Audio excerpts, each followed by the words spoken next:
Hello नमस्कार मित्रांनो, या व्हिडिओत आपण अर्थशास्त्र अंतर्गत जे राज्यसेवा पूर्व परीक्षा 2024 साठी रिव्हिजन सिरीज सुरू केलेलं आहे त्यातील हे तिसरं लेक्चर असणार आहे। या लेक्चरमध्ये आपण बेरोजगारी या टॉपिकला अभ्यासणार आहोत। बेरोजगारी म्हणजे अनएम्प्लॉयमेंट संदर्भाने आयोग आपल्याला राज्यसेवा पूर्व परीक्षेमध्ये प्रश्न विचारताना दिसून येतात। ओके, महत्त्वाचं म्हणजे खास करून कंबाईनमध्ये या बेरोजगारीवर वेगवेगळे प्रश्न आल्याचे आपल्याला दिसून येतात। सो अशा पद्धतीने आपण या टॉपिकला अभ्यासणार आहोत। एकंदरीतच 2018 ते 23च्या दरम्यान राज्यसेवा पूर्व परीक्षेत आयोगाने विचारलेल्या प्रश्नपत्रिकेच्या आधारावरच जे महत्त्वाचे टॉपिक होते त्या अनुषंगाने हे रिव्हिजन सिरीज सुरू केलेलं आहे। त्याचा तुम्ही नक्कीच तुम्हाला फायदा होत असेल अशी अपेक्षा आहे। ओके, सो कुठलाही वेळ वाया न घालवता आपल्या लेक्चरला सुरू करूया। Okay, let's start. तर आता सर्वात आधी आपण बेरोजगारी म्हणजे काय होते किंवा बेरोजगार आपण कुणाला म्हणावं। तर जेव्हा एखादा प्रचलित वेतन दर जर एखाद्या व्यक्तीला मान्य असेल, प्रचलित वेतन दर म्हणजे काय, तर एका दिवसाचे वेतन किती मिळणार किंवा एका महिन्याचे वेतन किती मिळणार यानुसार ते प्रचलित वेतन दर ठरत असतो। तर या प्रचलित वेतन दरावर एखादा व्यक्ती काम करण्यास तयार असेल, काम करण्याची इच्छा त्याच्यामध्ये असेल, काम करण्याची शक्ती त्याच्याकडे म्हणजे कार्यक्षमता त्याच्याकडे असेल, मात्र अशा व्यक्तीस काम मिळत नसेल तर त्या व्यक्तीस आपण बेकार किंवा बेरोजगार आहे असे संबोधत असतो। ओके, थोडक्यात काय, तर एखाद्या व्यक्तीची कार्य करण्याची इच्छा आहे, कार्यक्षमता देखील आहे आणि पात्रता देखील त्याच्या अंगी आहे, मात्र त्याला रोजगार उपलब्ध नसणे या स्थितीला किंवा या परिस्थितीला आपण बेरोजगारी किंवा बेरोजगार परिस्थिती असे म्हणत असतो। आता एक आंतरराष्ट्रीय संस्था आहे OECD, ज्याला आपण organisation for economic and cooperation and development असे म्हणत असतो। तर या organisation for economic cooperation and डेव्हलपमेंटच्या मते म्हणजेच OECDच्या मते बेरोजगारी म्हणजे काय, तर बेरोजगारी म्हणजे विशिष्ट वयोगटातील म्हणजे सहसा 15 वर्षावरील लोक पगारी नोकरी किंवा स्वयंरोजगारात म्हणजे सेल्फ एम्प्लॉयमेंटमध्ये नसतात, परंतु सध्या संदर्भ कालावधीमध्ये कामासाठी उपलब्ध असतात। ओके, म्हणजे त्यांच्याकडे सध्या त्यांच्याकडे क्वालिफिकेशन आहे, त्यांची काम करण्याची इच्छा आहे, ओके, आणि त्यांच्यामध्ये कार्यक्षमता आहे, मात्र त्यांच्याकडे नोकरी नाही, तर अशाला आपण बेरोजगार किंवा बेरोजगारी परिस्थिती किंवा स्थिती असे म्हणत असतो। थोडक्यात काय, तर बेरोजगारी म्हणजे अशी अवस्था ज्यात काम करण्याची तयारी, इच्छा, पात्रता असून देखील काम मिळवण्यास असमर्थ ठरणे। ओके, सो किंवा कमी प्रतीची रोजगार प्राप्त होणे। आता बेरोजगारीचे मापन कोण करत असतो, तर भारतामध्ये NSSO कोण करत असतो, तर NSSO, ज्याला आपण राष्ट्रीय नमुना सर्वेक्षण संस्था असे म्हणतो, तर याद्वारे बेरोजगारीचे मापन केले जाते। भारतातील बेरोजगारीचा जो डेटा आहे तो कामगार, आपल्याला प्रश्न येऊ शकतो की कोणत्या मंत्रालय या बेरोजगारी संदर्भात जो डेटा आहे तो जमा करण्याचा किंवा संकलन करण्याचे काम करीत असतो, तर ते कुठलं आहे, कामगार आणि रोजगार मंत्रालय या अंतर्गत ते डेटा साठवला जातो आहे। सो अशा पद्धतीने आपण या ठिकाणी लक्षात घ्यायला हवं।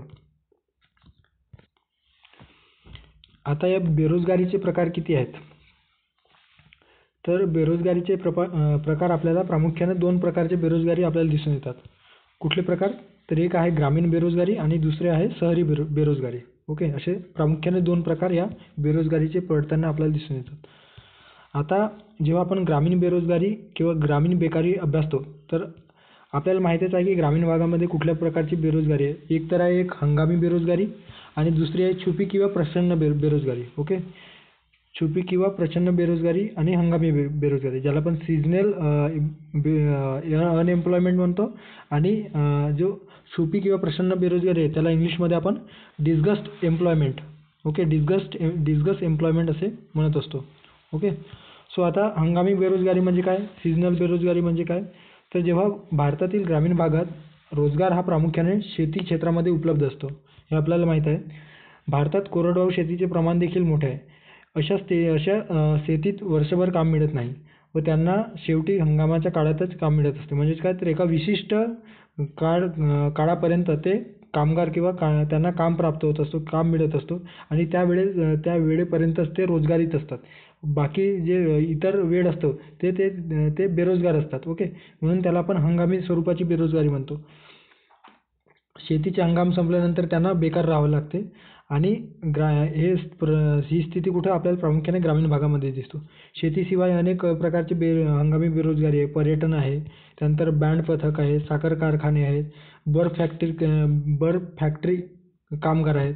म्हणजे जेव्हा उन्हाळा असतो, उन्हाळ्यामध्ये आपण विविध बर्फांची किंवा बर्फजन्य जे काही पदार्थ आहेत ते जे बर्फ कामगार आहेत त्यांना त्यामुळे रोजगार प्राप्त असतो. साखर कारखाना आहे, एका पर्टिक्युलर पिरियडसाठीच ते काम करत असतात. बँड पथक आहे, विशेषतः लग्न समारंभाचा जो काही पिरियड आहे त्या काळामध्ये ते सक्रिय असतात. बाकी वेळेस म्हणजे इतर वेळी ते निष्क्रिय होतात. अशा पद्धतीने पर्यटनाचे जे क्षेत्र आहे ते विशिष्ट काळामध्ये ते जास्त प्रभावी ठरतात. सो अशा पद्धतीने हंगामी बेरोजगारीचे आपल्याला एकंदरीत स्वरूप दिसून येतात. आता जी दुसरी बेरोजगारी आहे ग्रामीण बेरोजगारीमधली, ती दुसरी बेरोजगारी आहे छुपी किंवा प्रच्छन्न बेरोजगारी, ज्याला आपण डिस्गस एम्प्लॉयमेंट असे म्हणतो. तर डिस्गस एम्प्लॉयमेंट म्हणजे काय, तर अतिलोकसंख्येच्या अविकसित किंवा आणि विकसनशील देशांतील ग्रामीण भागात प्रचंड बेरोजगारी दिसून येते. कुठल्या, तर अविकसित देशामध्ये आणि विशेषतः विकसनशील देशामध्ये, जिथे लोकसंख्या भरमसाठ प्रमाणात आपल्याला आढळून येतात अशा ठिकाणी. आता ग्रामीण भागात जे औद्योगिक विकास कमी असल्यामुळे शेतीशिवाय रोजगाराच्या संधी उपलब्ध नसतात.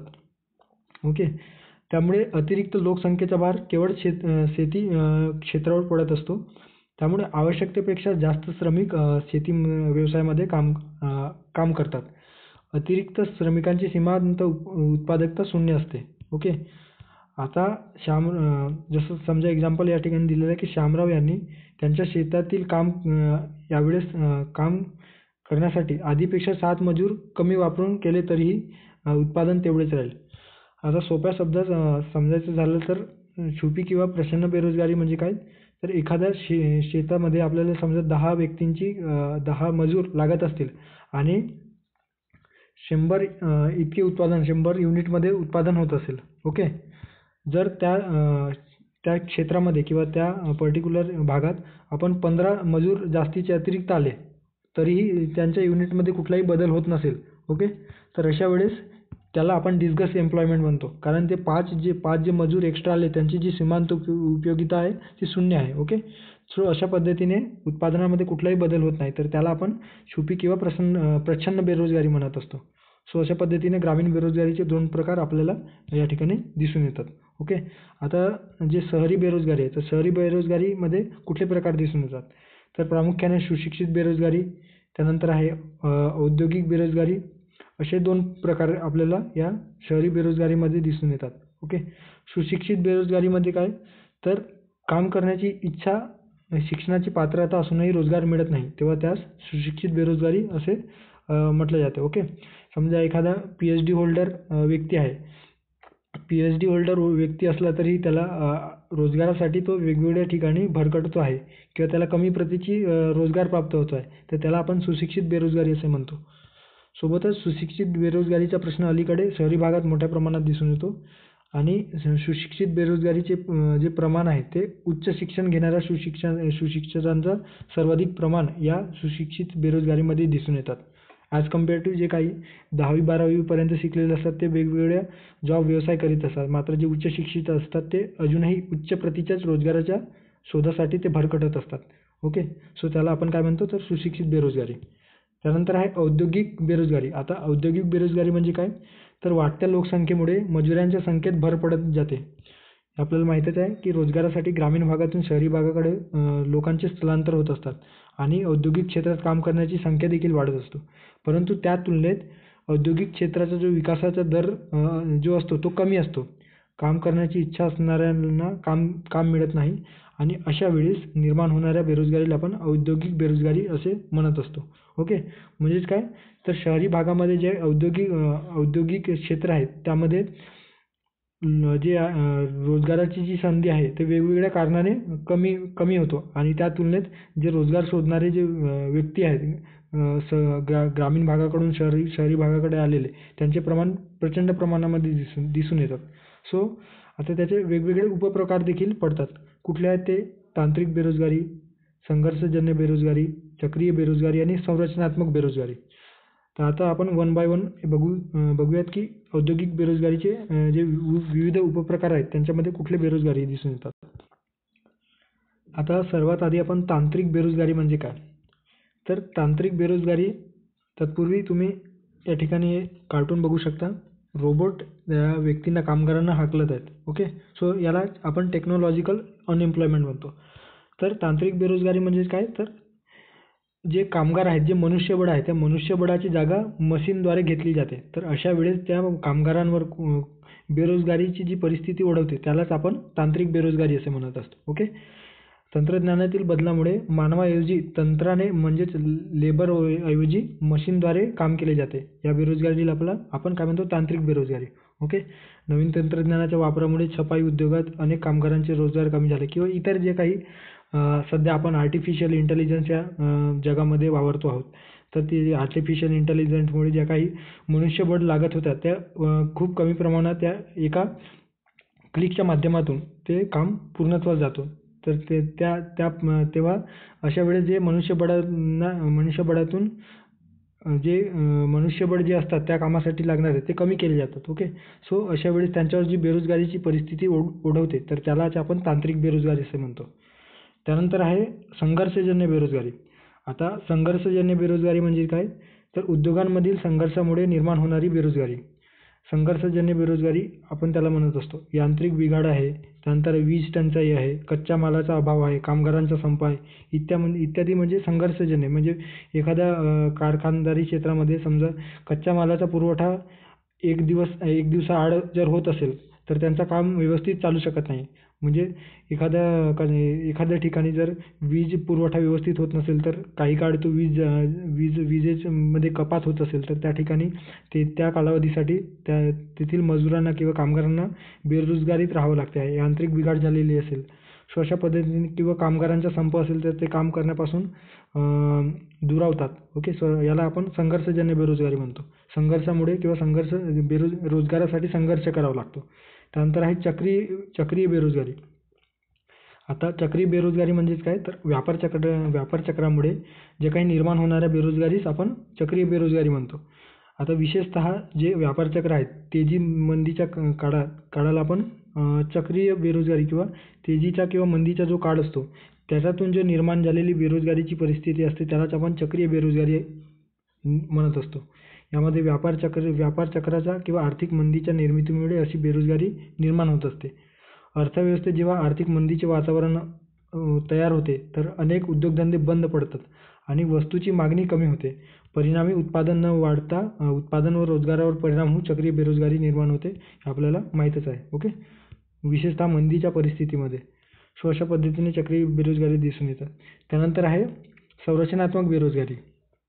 आता संरचनात्मक बेरोजगारी म्हणजे काय, तर कुठल्या स्वरूपाचे स्किल वगैरे एखाद्या काम करण्यासाठी कुठले स्किल लागतंय किंवा कुठल्या जे क्वालिफिकेशन आहे त्यानुसार जर एखादा व्यक्ती एखाद्या ठिकाणी काम करण्यासाठी, समजा एखादा इंजिनियर, एखादा BA झालेला विद्यार्थी आहे, तर BA झालेल्या विद्यार्थीला IT कंपनीमध्ये नोकरी सहसा मिळत नाही. ओके, सो अशा ठिकाणी त्या दृष्टीने त्याच्यासाठी तो एक संरचनात्मक बेरोजगारी होणार आहे. ओके, सो अर्थव्यवस्थेतील संरचनात्मक बदलामुळे निर्माण होणाऱ्या बेकारीस आपण संरचनात्मक बेकारी म्हणतो.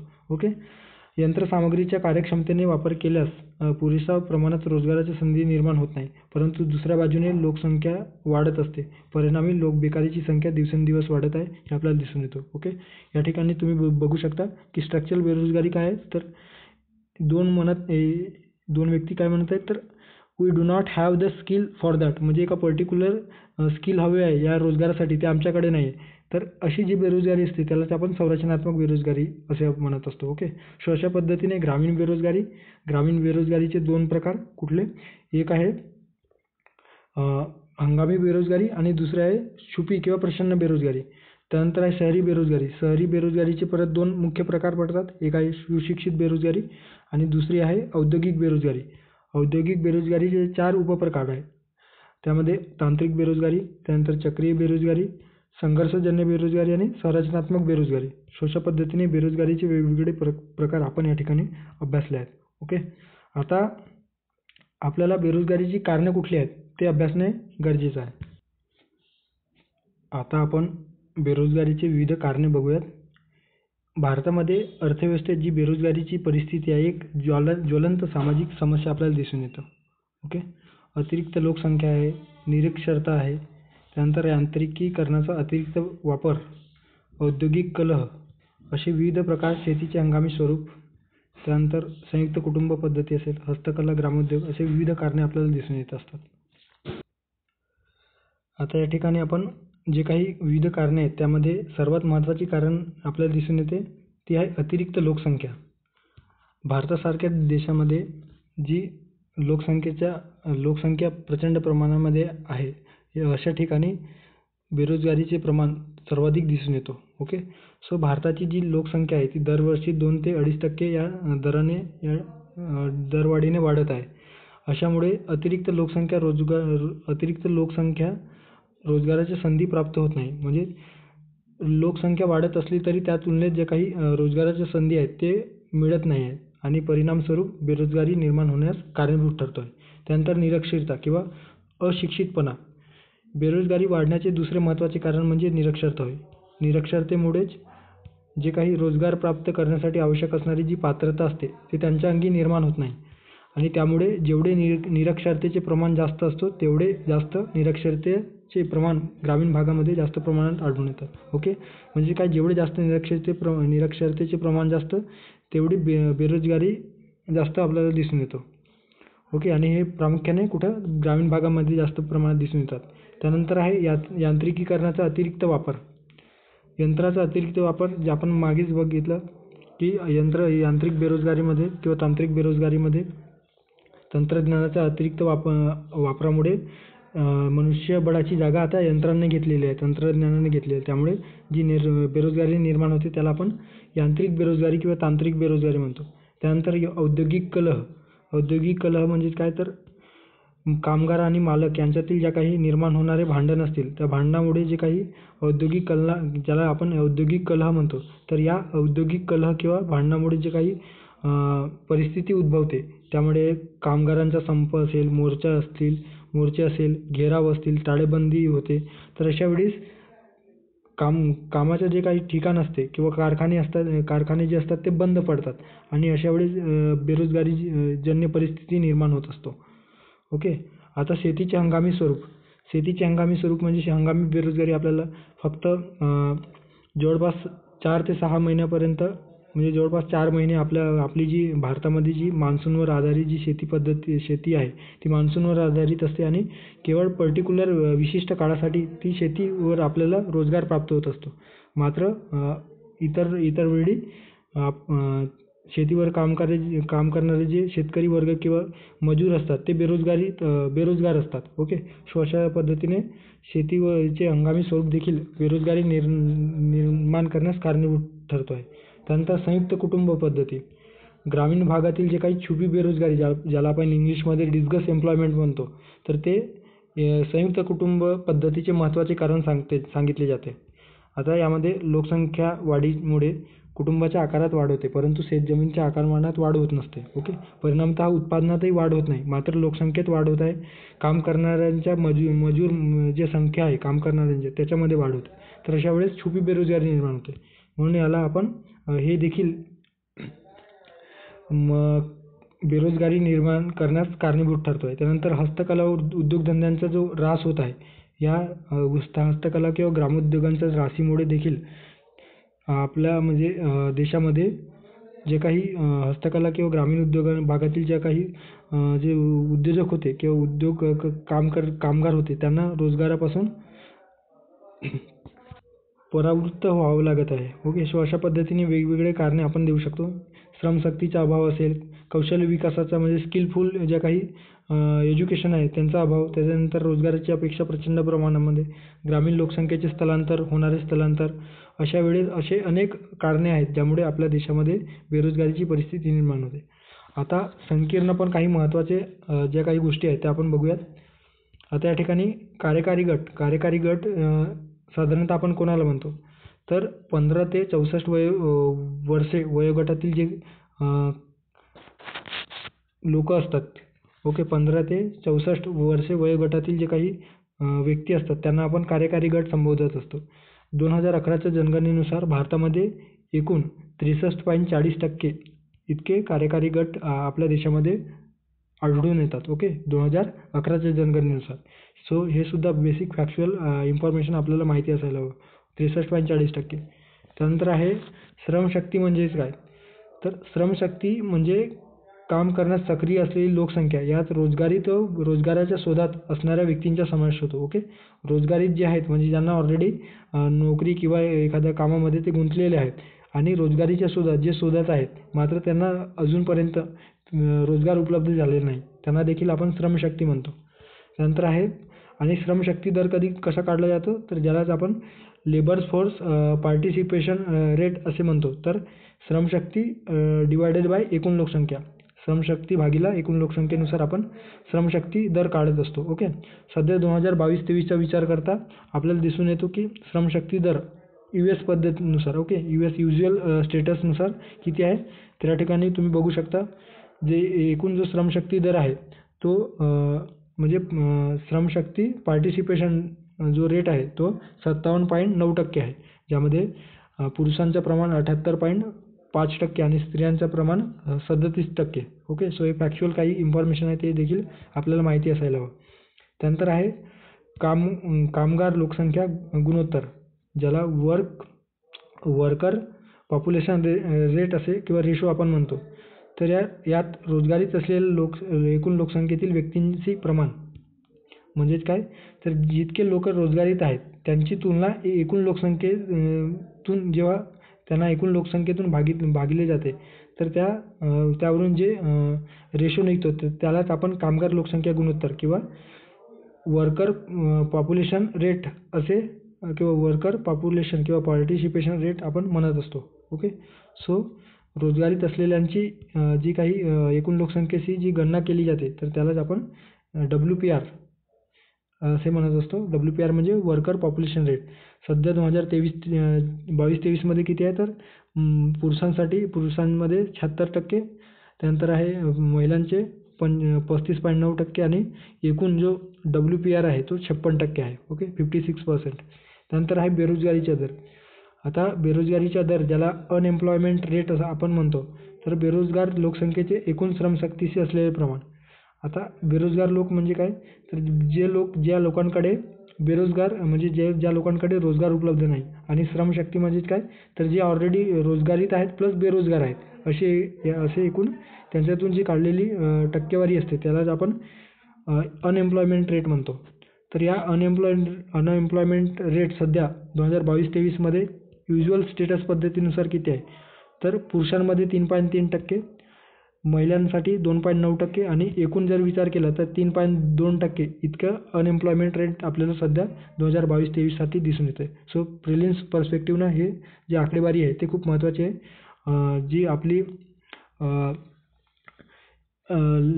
कामगार मंत्रालयाअंतर्गत जे आकडेवारी प्रसिद्ध झाली होती तिथून हा डेटा घेण्यात आलेला आहे. सो बी केअरफुल आणि व्यवस्थित याला बाय हार्ट करा. आता ज्या काही बेरोजगारीचे मोजमापासंबंधी ज्या काही पद्धती आहेत त्या पद्धतीविषयी अभ्यासूयात. आता भारतामध्ये बेरोजगारीचे आकड्यांचे 3 प्रमुख स्रोत आहेत. म्हणजे कोणत्या पद्धतीने बेरोजगारीचे संकलन किंवा बेरोजगारी मोजमाप केली जाते? तर एक आहे 10 वार्षिक जनगणनेचा अहवाल. ओके. जे प्रति 10 वर्षाने म्हणजे प्रत्येक 10 वर्षांनी होत असते जनगणनेमध्ये बेरोजगारीचे प्रमाण आपल्याला दिसून येतात.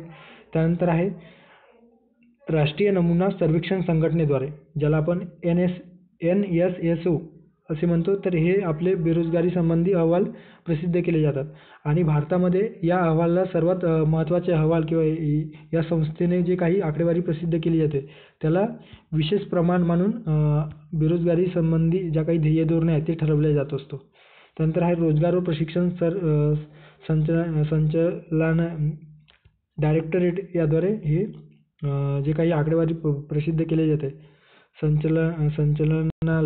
ओके. सो अशा पद्धतीने यामध्ये एम्प्लॉयमेंट एक्सचेंजकडे झालेल्या नोंदणीची आकडेवारी राज्यस्तरीय आकडेवारी जमा करून साधारणतः पंचवार्षिक सर्वेक्षण केले जाते. कोणाद्वारे? तर रोजगार व प्रशिक्षण संचालनालयाद्वारे. ओके. सो NSSOद्वारे पहिले सर्वेक्षण त्यांच्या 27व्या सर्वेक्षणामध्ये 1972 ते 73 या दरम्यान पहिल्यांदा बेरोजगारी संदर्भात आकडेवारी किंवा मोजमाप केलेली होती. हे सुद्धा फॅक्च्युअल गोष्टी आपल्याला माहिती असायला हवं.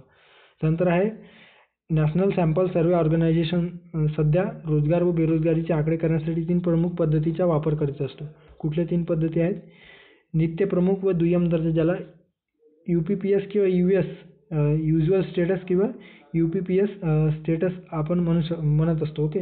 त्यानंतर आहे CWS चालू साप्ताहिक दर्जा, करंट विकली स्टेटस आणि चालू दैनिक दर्जा, ज्याला करंट डेली स्टेटस असे म्हणतो. तर या ठिकाणी आता नित्य प्रमुख स्टेटस म्हणजे ज्याला युज्युअल जे काही प्रोफाऊंड स्टेटस आहे, तर याच्यामध्ये कशा म्हणजे कुठल्या गोष्टीचा समावेश होतो. तर काय आहे नित्य प्रमुख दर्जा जो या ठिकाणी दिसून येतो. तर याच्यामध्ये हा व्यक्तीने सर्वेक्षणापूर्वी 365 दिवसामध्ये किंवा तुलनेने अधिक काळासाठी केलेल्या आर्थिक कृतीशी संबंधित असतो. म्हणजे 365 दिवसापेक्षा जास्त कालावधीसाठी व्यक्तीच्या रोजगारीचा विचार या ठिकाणी केला जातो. याच्यामध्ये समजा एखादी व्यक्ती 365 दिवसांमध्ये मोठ्या कालावधीसाठी म्हणजे 183 दिवसा किंवा त्यापेक्षा अधिक कालावधीसाठी एखाद्या आर्थिक कामात गुंतलेले असेल म्हणजे रोजगारीत असेल, तर त्यांना आणि इतर कालावधीसाठी तो बेरोजगार असेल, तर अशा वेळेस नित्य प्रमुख दर्जावर तो रोजगारात असल्याचे मानले जाते. ओके. म्हणजे 183 दिवसा इतके त्याला काम उपलब्ध झाले, तर अशा वेळेस तो नित्य प्रमुख दर्जाच्या मानांकनानुसार तो रोजगार आहे अशा पद्धतीने त्याला समजले जाते किंवा गणले जाते. त्यानंतर दुसरी जी आहे त्याच्यामध्ये नित्य प्रमुख दर्जा याच्यावर दुसरी पद्धत जी UPSS, तर याच्यामध्ये 365 दिवसामध्ये एखादी दुय्यम आर्थिक कृती म्हणजे प्राथमिक कृतीमध्ये जे आपण बघितलं 183 दिवस आणि दुय्यम कृतीमध्ये म्हणजे इतर जे काही सेकंडरी त्याच्याकडे अर्निंग सोर्सेस असतील, तर अशा वेळेस 30 दिवसांपेक्षा अधिक कालावधीसाठी एखादी व्यक्ती दुय्यम आर्थिक कृती केलेली असेल, तर त्याला आपण दुय्यम दर्जावरही रोजगारात असल्याचे आपण म्हणू शकतो. ओके. सोप्या भाषेत सांगायचे झालं तर समजा 365 दिवसाच्या कालावधीत एखादी व्यक्ती 183 दिवसापेक्षा जास्त कालावधीसाठी एखाद्या प्रोफेशनमध्ये असेल म्हणजे त्याची ॲक्च्युअल जी प्रोफेशन आहे. ओके. तर यामध्ये असेल जो त्याचे वास्तविक काम तो करीत आहे, तर त्याला आपण UPS या पद्धतीनुसार रोजगारीत आहे असे आपण म्हणतो. मात्र त्याच वेळेस त्या रोजगारीत असताना त्याने एखादा सेकंडरी अर्निंग सोर्स म्हणून काही दुसरे जॉब केले असेल आणि अशा वेळेस तो 30 दिवसापेक्षा जास्त कालावधीसाठी रोजगारीमध्ये असेल, तर अशा वेळेस आपण त्याला या दुय्यम दर्जावरही म्हणजे सेकंडरी स्टेटसनुसार तो रोजगारात आहे असे आपण म्हणत असतो. अशा पद्धतीची UPSS किंवा युज्युअल स्टेटस संबंधी आपण आकडेवारी गोळा करत असतो. त्यानंतर आहे CWS पद्धत. आता CWS पद्धत म्हणजे काय, तर ज्याला आपण करंट विकली स्टेटस असे म्हणतो. तर यात व्यक्तीच्या सर्वेक्षणापूर्व 7 दिवसातील आर्थिक कृतींचा समावेश होतो. या आधारावर सर्वेक्षणापूर्व 7 दिवसात कोणत्याही एका दिवसात किमान 1 तास काम करणाऱ्या व्यक्तीस रोजगारी समजले जाते. म्हणजेच काय, तर समजा आज जर सोमवार असेल, आज जर रविवार असेल म्हणजे आज जर संडे असेल, तर संडेपूर्वी 7 दिवसाच्या आत त्याने एखाद्या कामामध्ये रोज म्हणजे 7 दिवसाच्या कालावधीत त्याने प्रत्येक दिवशी किमान एक तास जरी काम केलेलं आहे 7 दिवसामध्ये प्रत्येक दिवशी. ओके. 1 तास जरी त्याने काम केलेलं असेल, तर अशा वेळेस तो या CWS पद्धतीनुसार करंट विकली स्टेटसनुसार रोजगारीत आहे असे समजले जाते.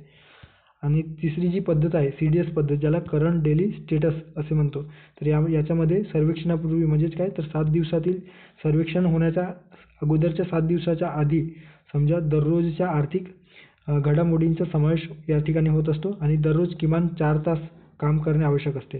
ओके. तर या CDSमध्ये काय, तर सर्वेक्षणापूर्वी 7 दिवसाच्या याच्यामध्ये किमान 4 तास, ओके, दररोज किमान 4 तास त्याने 7 दिवसात काम केलेले असेल, तर त्याला आपण CDS पद्धतीनुसार रोजगारीत आहे असे आपण म्हणत असतो. ओके. किंवा संबोधत असतो. आता या ठिकाणी काही पर्टिक्युलर बेसिक तुम्ही बघू शकता.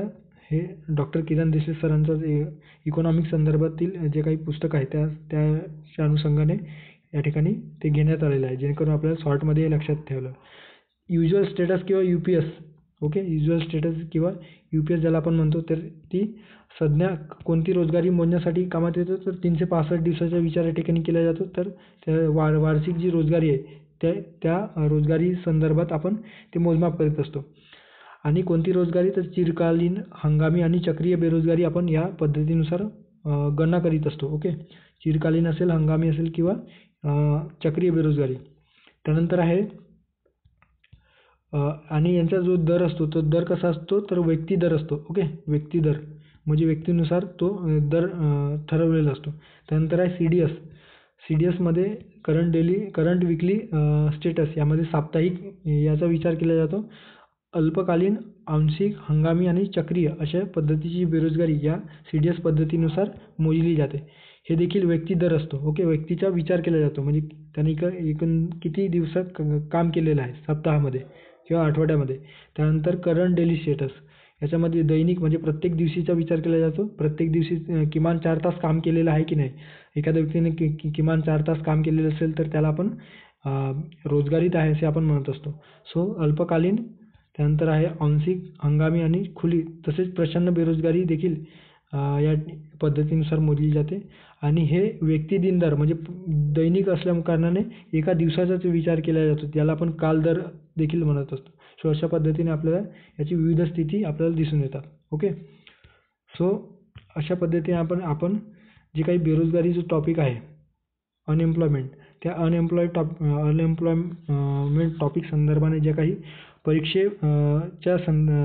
परीक्षेच्या अनुषंगाने जे आयोग प्रश्न विचारू शकते, असे सविस्तर आपण बघितलेलं आहे. ओके. सो अशा पद्धतीने जर तुम्हाला व्हिडिओ आवडल्यास नक्कीच चॅनलला सबस्क्राईब करा, लाईक करा, मित्रांना शेअर करा. आणि या लेक्चरची जर PDF हवी असेल तर या टेलिग्राम चॅनलला जॉईन करा. तिथे या ठिकाणी PDF उपलब्ध होऊन जाईल. आणि थँक्यू. भेटूया पुढच्या व्हिडिओमध्ये. ओके. धन्यवाद.